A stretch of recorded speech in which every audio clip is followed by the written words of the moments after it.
T Vasudevan നായരുടെ നോവലുകൾ.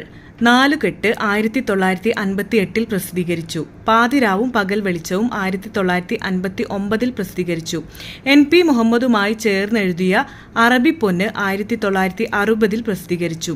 അസുരവിത്ത് 1962, മഞ്ഞ് 1964, കാലം 1969, വിലാപയാത്ര 1978, രണ്ടാം ഊഴം 1984 പ്രസിദ്ധീകരിച്ചു. അവസാനമായി എഴുതിയ നോവൽ വാരണാസി 2002 പ്രസിദ്ധീകരിച്ചു. ടി വാസുദേവൻ നായരുടെ കഥകൾ ഏതെല്ലാം എന്ന് നോക്കാം.